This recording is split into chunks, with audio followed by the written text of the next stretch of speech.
everyone. Welcome back to the Hot Action Podcast. And we've got some great news. Football is officially back. We're here to gamble on it. So with that in mind, we will be picking all of this week's games against the spread. We're going to be doing best bets and Survivor. I am super excited. And the season kicks off with Atlanta versus Philadelphia Thursday night, 5:20 p.m. So Atlanta are 2.5-point underdogs in Philadelphia. I tend to think that because we will not be seeing Carson Wentz, the points are a good bet here. I'm going to be taking Atlanta plus 2.5. Philadelphia's got a great defense, and they should be pretty high coming off that Super Bowl win, of course. But I tend to think with all the hubbub before the game, there's going to be a lot of excitement, but it tends to be that hurts the home team. I'm going to be taking Atlanta plus 2.5. And then on to Sunday, we have San Francisco 49ers at the Minnesota Vikings. Vikings are laying 6.5 points. That is quite a bit, but I tend to think that the Vikings at home are pretty tough to beat. They went 14-4 last year, including the playoffs. So, I'm going to be taking Vikings minus 6.5. I mean, I know San Francisco, they've got that porn star fucking irrational confidence, but yeah, I just tend to think that, with upgrades at quarterback, Zimmer's going to get this team going again. I think that Minnesota is ready to be a very competitive team again this year. After that, we've got Tampa at New Orleans. New Orleans is giving up a massive 9.5 points, but I'm still ready to jump right on that. There is no Jameis Winston in this game. New Orleans is at home in the Dome when they rarely lose there. I think this game is going to be a bare-bottom spanking. Give me New Orleans minus 9.5. Then we've got Jacksonville at the New York Giants.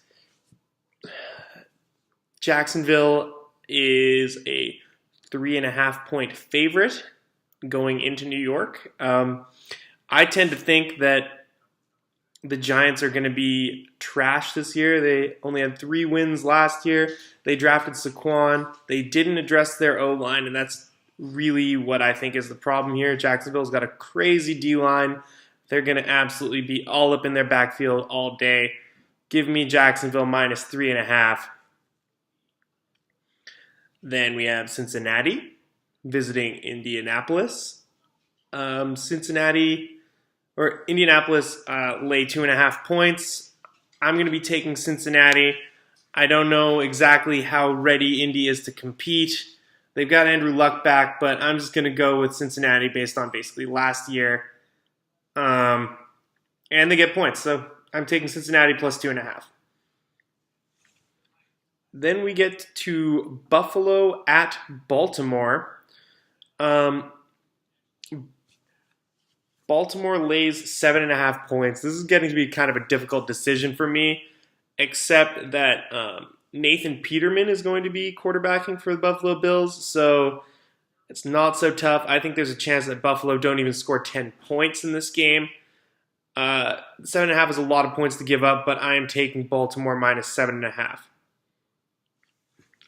Then we've got Tennessee at Miami. Miami is a 1.5-point home dog. So that's always tempting to take a home dog, but I'm going to go ahead and take Tennessee because they were actually a pretty effective team last year, and Miami, they got rid of Jay Ajayi. They got Tannehill back, but I've never been very impressed with him. So yeah, I'm going to take Tennessee minus 1.5 points. Then we've got a pretty interesting game. We've got the Houston Texans at the New England Patriots. The Patriots are giving up a whopping 6.5 points at home. I'm going to take Houston because the Patriots tend to treat the first few games as an extended preseason. They tend to be still figuring some of their stuff out, and then they tend to win out the end of the season. But 6.5 is a lot of points as well, and Houston's quite a dynamic team as long as Watson is healthy, which apparently he is. So give me Houston plus 6.5. I'm sorry, Patriot Nation. I like the points here.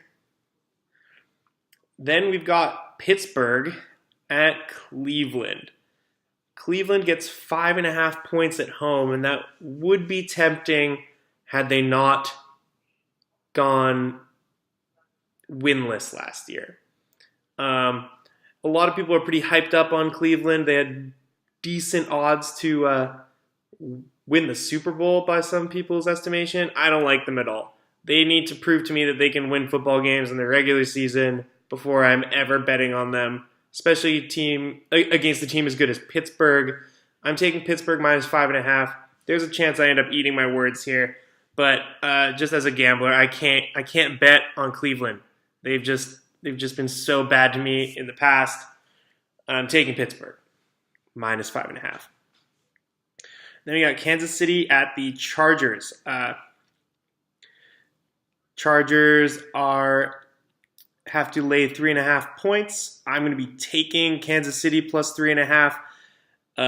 Chargers don't really have a home field advantage because they moved to LA and now most of their fans gave up on them. Kansas City will have a ton of fans in the stadium. Andy Reid has scripted the first 4 games of the season, including the post-game press conferences. He has that all mapped out. When you give that guy enough time to game plan, he's going to get results. So give me Kansas City plus 3.5. Then we've got Seattle at Denver. Denver has to give 2.5 points. As a Seattle Seahawks fan, I'm kind of starting to like what I'm seeing out of them. I've got high hopes for this team to be like sneaky good, but also that just might be my heart talking instead of my head. But ultimately, because Denver's such a hard place to play, I'm going to be taking the Broncos in this game. Basically based on that it's in Mile High Stadium and that their defense is really good. And Seattle, there's a good chance Seattle's O-line isn't great like it was last year, and it's going to be tough to score points. So I'll take Denver minus 2.5. Then we got Washington at Arizona, which is basically a pick'em. It's a half-point spread. I'm going to be taking Washington plus a half point. I don't really have a great feeling about this game. I'm just basically saying that Smith is a better quarterback than Sam Bradford. That's about it. So I'm going to go ahead and take Washington. Then we got Dallas at Carolina. Carolina are 2.5 point favorites. I think Dallas may very well be a dumpster fire this year. I've said it before. They have the worst pass catching group in the whole NFL by my estimation. And Carolina's pretty good at home. Dallas tends to get more respect than they deserve in all these betting lines because they have so many fans. Carolina is not that way. I'm going to be taking Carolina minus 2.5. Then, finally, Sunday Night Football. We've got Chicago Bears visiting the Green Bay Packers in basically like the oldest grudge match that exists in the NFL. The Packers are 7.5 point favorites, and I'm going to be taking them anyway. I think there's a good chance that Green Bay absolutely rips this game in half. I know that the Bears picked up Khalil Mack, but I don't know that they've got enough time to fully integrate him in the defense. I know he's a force of nature, and I could eat my words on this one. It's a lot of points to give up, but I'm going to be taking Green Bay because I believe in Aaron. And then we've got 2 Monday night games. We've got the Jets at Detroit and the Rams at Oakland. In the Jets at Detroit are 6.5 point favorites. I'm going to be taking them because I just really don't know what to think about this Jets team yet. Detroit, kind of more of a known quantity. It's a lot of points to give up. But often Detroit do score a lot of points and they're at home. So I'm going to go ahead and take that. And then in the Rams versus Oakland, I'm going to be taking the Rams minus 4.5. I think Oakland is going to be an absolute dumpster fire. They got rid of their best player in a trade that won't be paying off till at least next year.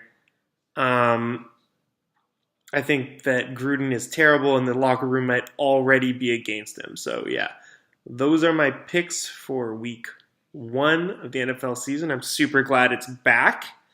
In terms of best bets, I'm going to be taking Jacksonville minus 3.5, Carolina minus 2.5, Rams minus 4.5, Houston plus 6.5, and Kansas City plus 3.5. And for Survivor, where we completely ignore the lines, I'm going to be taking the biggest favorite of the week and going with New Orleans. I just don't see them losing to Tampa without Jameis. They are going to kick ass and take names. That's everything for the week. If you've been listening to the preseason episodes, I'm going to go ahead and mention again that I am still looking for a sponsor. Haven't found anyone that's willing to sponsor this program, even though it's obviously such high quality content. If you got any leads on that, let me know in the comments. And see you guys next week. Bye. This has been the Hot Action Podcast.